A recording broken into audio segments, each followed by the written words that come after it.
पंचमी विभक्ति पढ़ा था। तो अपादान कारक पंचमी विभक्ति हमने कल पढ़ा था। जिस वस्तु से किसी का अलग होना पाया जाता है उसे अपादान कारक कहते हैं। हमने कल पढ़ा था कि जिस वस्तु का किसी से अलग होना पाया जाता है उस वस्तु में अपादान संज्ञा होती है। क्या होती है? अपादान संज्ञा होती है। अपादान कारक में पंचमी विभक्ति होती है। अलग होना पाया जाना, क्या होना पाया जाना? अलग होना पाया जाना। अपादान कारक किसी वस्तु का अलग होना पाया जाना अपादान कारक कहलाता है। उसमें पंचमी विभक्ति होती है। कौन सी विभक्ति होती है? पंचमी विभक्ति होती है। जैसे वृक्षात् पत्रम पतति, वृक्षात् पत्रम पतति, पेड़ से पत्ता गिरता है। पेड़ से क्या अलग हो रहा है? पत्ता अलग हो रहा है। वृक्षात् पत्रम पतति, यानी पेड़ से पत्ता कैसा हो रहा है? अलग हो रहा है। तो अलग होने के अर्थ में कौन सा कारक होगा? अपादान कारक होगा और पंचमी विभक्ति होगी। अलग होने के अर्थ में वृक्षात् पत्रम पतति, पेड़ से पत्ता गिरता है। दूसरा है युवकः अश्वात् पतति, युवकः अश्वात् पतति, युवक घोड़े से गिरता है। तो घोड़े से जब वो गिरेगा तो अलग होगा कि नहीं? होगा ना। तो युवकः वृक्षात् पतति, युवक घोड़े से गिरता है। अलग होने के अर्थ में अपादान कारक पंचमी विभक्ति होती है। तो देखिए अपादान कारक के विशेष नियम, अपादान कारक के कुछ विशेष नियम है। भय, रक्षः, अर्थ वाली धातुओं के योग में भी पंचमी विभक्ति होती है। भय है ना, डर, रक्ष यानी रक्षा करना, अर्थ वाली धातुओं के योग में भी पंचमी विभक्ति होती है।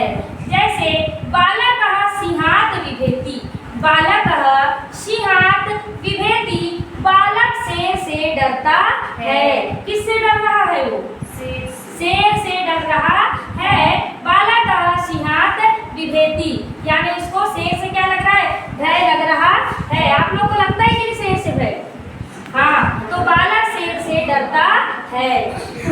अब देखिए जुगुप्सा, घृणा है ना, जुगुप्सा मतलब घृणा, विनम, प्रमाद, अर्थ वाली धातुओं के योग में भी पंचमी विभक्ति होती है।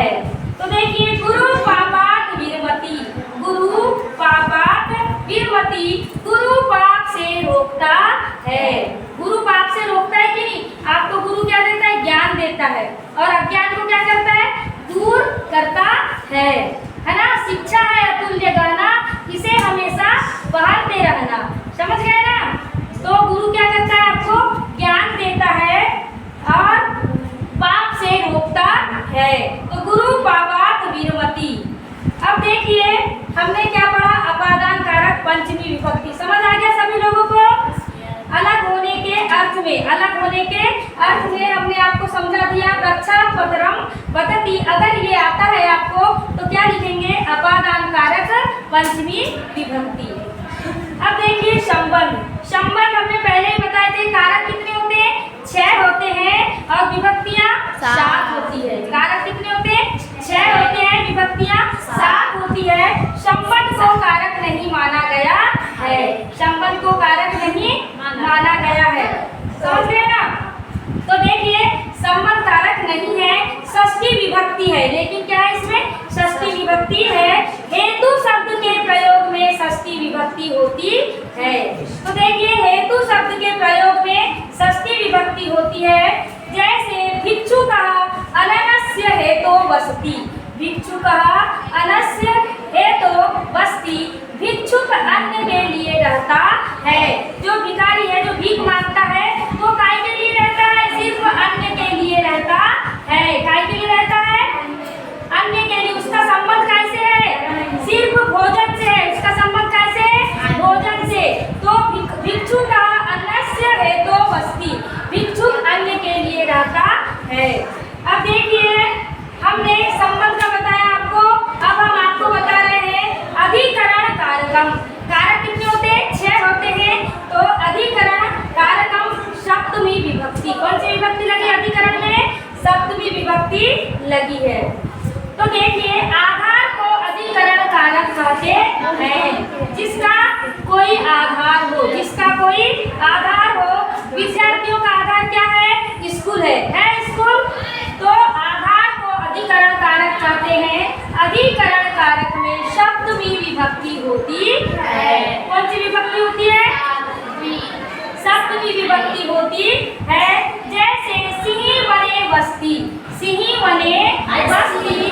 तो सिंही यानी शेर, शेर वन में रहता है। तो शेर का आधार क्या है बच्चों? वन है। क्या है? वन है। अब देखिए साधु असाधु शब्द में भी सप्तमी विभक्ति होती है। अच्छा या बुरा, साधु असाधु, अच्छा या बुरा के योग में भी सप्तमी विभक्ति होती है। जैसे अहम मित्रेषु साधु शत्रुषु च असाधु अस्मि। अहम मित्रेषु